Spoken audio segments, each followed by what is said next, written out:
I was 18 years old when I got married. I belonged to a very conservative family, a Baloch family, where good daughters never say no to their parents. My father wanted me to get married, and all I said was, if that makes you happy, I'll say yes. And of course, it was never a happy marriage. Just about after 2 years of getting married, about 9 years ago, I met a car accident. Somehow my husband fell asleep and the car fell in the ditch. He managed to jump out, saved himself. I'm happy for him. But I stayed inside the car and I sustained a lot of injuries. The list is a bit long.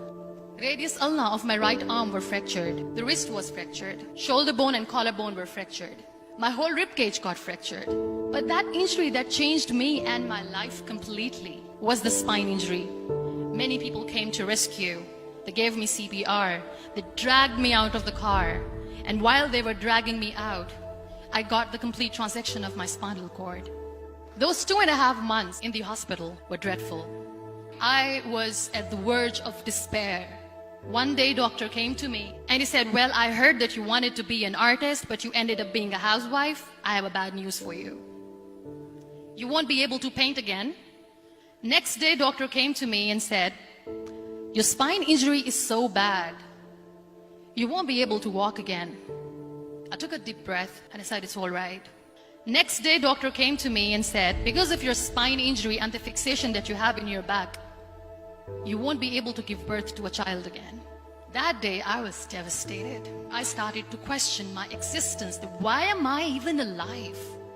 So what kept me going was, one day I asked my brothers, I know I have a deformed hand, but I'm tired of looking at these white walls in the hospital and wearing these white scrubs. Bring me some colors, bring me some small canvas. I want to paint. So the very first painting I made was on my deathbed, where I painted for the very first time. What an amazing therapy it was. Without uttering a single word, I could paint my heart out. I could share my story. People used to come and say, what lovely painting, so much color. Nobody could see the grief in it. Only I could. And that day I decided that I'm going to live life for myself. I am not going to be that perfect person for someone. I am just going to take this moment and I will make it perfect for myself. That I'm going to fight my fears. So I wrote down one by one all those fears. And I decided that I'm going to overcome these fears one at a time. You know what was my biggest fear? Divorce. But the day I decided that this is nothing but my fear, I liberated myself by setting him free. And I made myself emotionally so strong that the day I got the news that he's getting married, I sent him a text that I'm so happy for you and I wish you all the best. And he knows that I pray for him today. Number 2 was, I won't be able to be a mother again. And that was quite devastating for me. But then I realized there are so many children in the world, all they want is acceptance. So there is no point of crying, just go and adopt one. And that's what I did.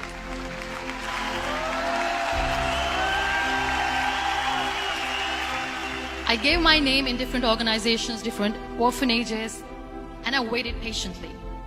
2 years later, I got this call from a very small city in Pakistan. I got a call and they said, are you Muniba Mazari? There is a baby boy and would you like to adopt? I could literally feel the labor pain. I said, yes, yes, I am going to adopt him. I am coming to take him home. And that day, I was 2 days old, and today he's 6. You know, when you end up being on the wheelchair, what's the most painful thing? People think that they will not be accepted by the people because we, in the world of perfect people, are imperfects. So I decided to appear more in public. I started to paint. I have done a lot of modeling campaigns. I decided that I'm going to join the national TV of Pakistan as an anchor person. I became the National Goodwill Ambassador for UN Women Pakistan, and now I speak for the rights of women, children. I was featured in BBC 100 Women for 2015. I'm one of the Forbes 30 under 30 for 2016. So when you accept yourself the way you are, the world recognizes you. It all starts from within. We have this amazing fantasy about life. This is how things should work. This is my plan. It should go as per my plan.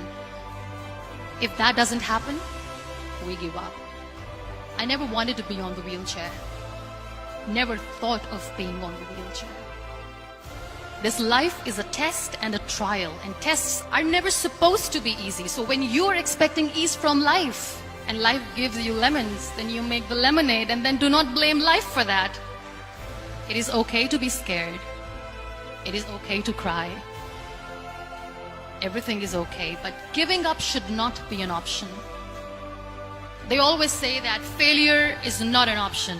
Failure should be an option, because when you fail, you get up, and then you fail, and then you get up, and that keeps you going.